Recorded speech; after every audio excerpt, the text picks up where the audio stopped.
Hi friends, நம்ம இன்றைக்கி என்ன பார்க்க போகிறோம்னு சொல்லிட்டு பார்த்தீங்கன்னா ஆர்ஆர்பியில் 13,000 வேகன்சி வந்து விட்டுருக்காங்க. அதான் நம்ம பார்க்க போகிறோம். ஃபுல் டீட்டெயில்ஸை நம்ம வீடியோக்குள்ளே பார்க்கலாம். அதுக்கு முன்னாடி இந்த சேனலை சப்ஸ்கிரைப் பண்ணாதவங்க கீழே இருக்க ரெட் கலர் பட்டன் ஏற்றி சப்ஸ்கிரைப் பண்ணிக்கோங்க. பக்கத்தில் இருக்க பெல் ஐக்கனை டச் பண்ணால் உங்களுக்கு அப்டேட்டட் வீடியோஸ் வந்துச்சிடும். ஓகே ஃப்ரெண்ட்ஸ், வாங்க நம்ம வீடியோக்குள்ளே போகலாம். என்ன அப்படின்னு சொல்லிட்டு பார்த்தீங்கன்னா அதான் ஆர்ஆர்பி ரெக்குயர்மெண்ட்டு வந்திருக்கு. எவ்வளோ வேகன்சி அப்படின்னு சொல்லிட்டு பார்த்தீங்கன்னா 13,487 வேகன்சி, அதாவது ஜூனியர் இன்ஜினியரிங் JE அப்படின்ற போஸ்டிங்காக வந்து கேட்டிருக்காங்க. இது வந்து சென்ட்ரல் கவர்மெண்ட் ஜாப் தான். ஜாப் லொக்கேஷன் எங்கே அப்படின்னு சொல்லிட்டு பார்த்தீங்கன்னா ஆல் ஓவர் இந்தியாவில் எங்கே வேணாலும் போடுவாங்க. ஒரு 4-5 போஸ்டிங்க்கு வந்து உங்களுக்கு வந்து வேகன்சி கேட்டிருக்காங்க. அந்த போஸ்டிங்க்கு என்னென்ன போஸ்டிங்க்கு எவ்வளோ வேகன்சி அப்படின்னு சொல்லிட்டு பார்த்தீங்கன்னா ஜூனியர் இன்ஜினியரிங் அதாவது JE அதுக்கு வந்து 12,844 12,844 போஸ்டிங் அதாவது வேகன்சி இருக்குது.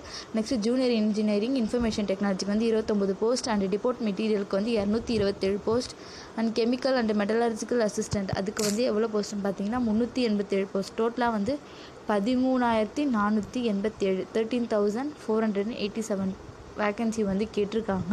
இதுக்கு எஜுகேஷன் குவாலிஃபிகேஷன் என்னென்ன அப்படின்னு சொல்லிட்டு பார்த்தீங்கன்னா ஜூனியர் இன்ஜினியரிங் அதுக்கு வந்து diploma R degree in engineering ஏதாவது ஒரு பிரான்ச்சில் வந்து நீங்கள் வந்து டிப்ளமோ அப்படின்னா டிகிரி முடிச்சிருந்தீங்கன்னா நீங்கள் வந்து ஜூனியர் இன்ஜினியரிங்க்கு அப்ளை பண்ணலாம். அதே ஜூனியர் இன்ஜினியரிங் இன்ஃபர்மேஷன் டெக்னாலஜிக்கு பார்த்தீங்கன்னா PGDCA கோர்ஸ் முடிச்சிருந்தா அப்படின்னா BSc கம்ப்யூட்டர் சயின்ஸ் இல்லை BCA இல்லை பிடெக் இன்ஃபர்மேஷன் டெக்னாலஜி இல்லை பிடெக் கம்ப்யூட்டர் சயின்ஸ் அப்படின்னா வந்து DOESCCB லெவல் அது வந்து ஒரு கம்ப்யூட்டர் கோர்ஸ். அது வந்து நீங்கள் 3 years டியூரேஷனில் வந்து ஏதாவது ஒரு யூனிவர்சிட்டியில் முடிச்சிருந்தீங்கன்னா அதுக்கு வந்து அப்ளை பண்ணலாம். நெக்ஸ்ட் வந்து டிபோர்ட் மெட்டீரியல் பார்த்தீங்கன்னா அதே தான். இன்ஜினியரிங்கில் வந்து ஏதாவது ஒரு பிரான்ச் டிப்ளமோ ஒரு டிகிரியில் வந்து முடிச்சிருந்தீங்க அப்ளை பண்ணலாம். Next chemical and metallurgical assistant வந்து BSc அதாவது பேச்சுலர் டிகிரி இன் சயின்ஸ் படிச்சிருந்து ப்ளஸ் அதில் வந்து ஃபிசிக்ஸ் அண்ட் கெமிஸ்ட்ரியில் வந்து நீங்கள் வந்து 45% மார்க் எடுத்திருந்தால் இதுக்கு வந்து அப்ளை பண்ணலாம்.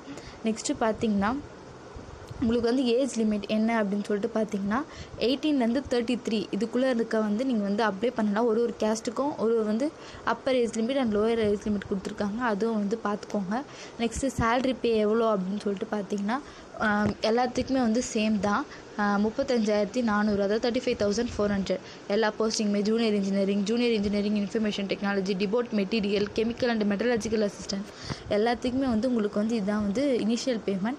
ப்ளஸ் அதோட ஒரு போஸ்டிங்க்கு ஏற்ற மாதிரி அலோவன்ஸ் வந்து வேரி ஆகும். ஒரு போஸ்டிங்க்கு ஏற்ற மாதிரி அது வந்து நீங்கள் வந்து பார்த்துக்கோங்க.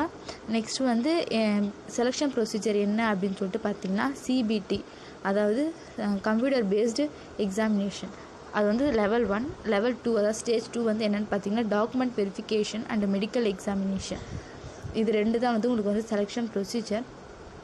இதில் வந்து நீங்கள் வந்து செலக்ட் ஆனீங்கன்னா அதான் லெவல் 1 வந்து நீங்கள் வந்து செலக்ட் ஆனீங்கன்னா லெவல் 2க்கு போகலாம். இதுக்கு வந்து எக்ஸாமினேஷன் ஃபீஸ் என்ன அப்படின்னு சொல்லிட்டு பார்த்தீங்கன்னா SC ST அவங்களுக்கு எக்ஸ் சர்வீஸ் மேன் அவங்களுக்குலாம் வந்து எவ்வளோன்னு பார்த்தீங்கன்னா 250. அதர் கேஸ்ட் இப்போ நான் சொன்ன தவிர்த்து அதர் கேஸ்டில் வந்து 500. உங்களுக்கு ரெண்டுமே வந்து ரீஃபண்டபிள் தான். மணி வந்து உங்களுக்கு வந்து ரீஃபண்டபிள் தான், திருப்பி கொடுத்துருவாங்க. எப்போ திருப்பி கொடுப்பாங்க அப்படின்னு சொல்லிட்டு பார்த்தீங்கன்னா நீங்கள் வந்து அதாவது CBT கம்ப்யூட்டர் பேஸ்டு டெஸ்ட்டை வந்து நீங்கள் வந்து அட்டன் பண்ணிங்க, அந்த டெஸ்ட்டுக்கு நீங்கள் அப்பியர் ஆனீங்க அப்படின்னா உங்களுக்கு வந்து இது மணி வந்து ரீஃபண்டபிள். நீங்கள் வந்து மணி பே பண்ணிவிட்டு அந்த எக்ஸாமுக்கு போகல அப்படின்னு சொல்லிட்டு உங்களுக்கு வந்து மணி ரீஃபண்டபிள் கிடையாது. நீங்கள் வந்து எந்த பேங்க் மூலிமா அதாவது நெட் பேங்கிங் தான் இது, எந்த பேங்க் மூலிமா நீங்கள் வந்து அப்ளை பண்ணுறீங்களோ அந்த பேங்க்கே வந்து உங்களுக்கு வந்து ரீஃபண்டபிள் ஆகிடும் மணி. நெக்ஸ்ட்டு பாருங்கள் என்னென்ன சிலபஸ் என்ன அப்படின்னு சொல்லிட்டு பார்த்தீங்கன்னா மேக்ஸ் அண்டு சயின்ஸ் அது மாதிரி வந்து ஒரு இதுக்கும் வந்து உங்களுக்கு வந்து ஒரு இது ஸ்டேஜ் 1 ஸ்டேஜ் 2க்கும் வந்து உங்களுக்கு வந்து டிஃபர் ஆகும் சப்ஜெக்ட்ஸு.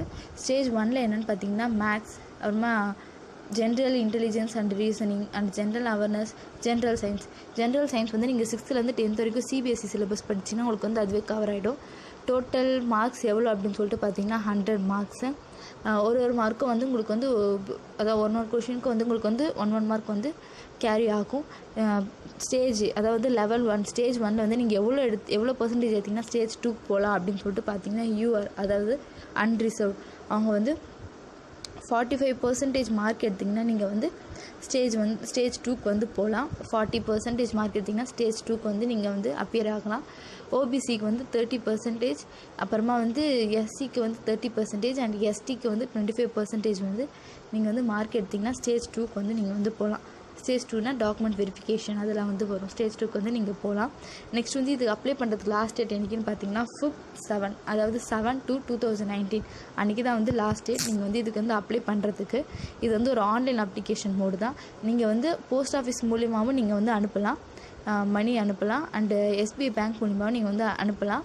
அதை எஸ்பிஐ பேங்க் செலான் மூலியமாகவும் அனுப்பலாம். அப்படின்னா நெட் பேங்கிங் பண்ணுறதுனால பண்ணலாம்.